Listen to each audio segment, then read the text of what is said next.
এই যে দেখেন ভাই, মেয়েদের 2 মিনিটের দায়িত্ব সকল পুরুষ নিতে পারে, কিন্তু সারা জীবনের দায়িত্ব শুধু স্বামী নিতে জানে। স্ত্রী স্বামীর সামনে মালা নিয়ে বলছে, চলো এবার বিয়ে করে নি।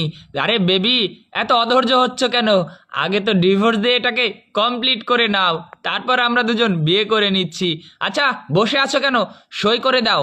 স্বামী তখন স্ত্রী কথা শুনে আর ভেবে বসে থাকলো না, তাই সাথে সাথে তার মনের আশা পূর্ণ করে দিল। আর এদিকে তারা খুশি হয়ে ডান দিল।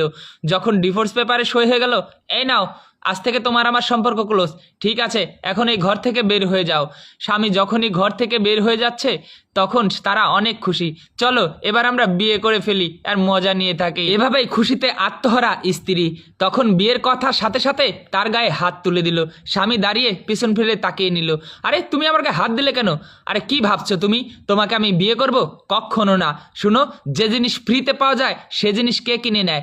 স্ত্রী বুঝতে পারলো আমি ধোকা খেয়েছি, তখন সাথে সাথে এসে স্বামীর কাছে ক্ষমা চাইতে শুরু করলো। কি ব্যাপার, তোকেও ক্ষমা করবে? কখনোই করবে না, কারণ তুই হচ্ছিস দুমুখো সাপ। তুই স্বামীর সাথেও থাকিস, তুই অন্য ছেলের সাথে থাকিস। স্বামী বলল, আমি তোমার ভুল ক্ষমা করে দিতাম যদি তুমি ভুল করতে। তুমি যা কিছু করেছো ইচ্ছা করেই করেছো, আমি তোমার সাথে আর সংসার করতে চাই না। তখন স্বামী তাকে রেখে চলে গেল, আর এই মেয়েটি তখন অসহায় হয়ে কাঁদতে শুরু করলো। সত্যি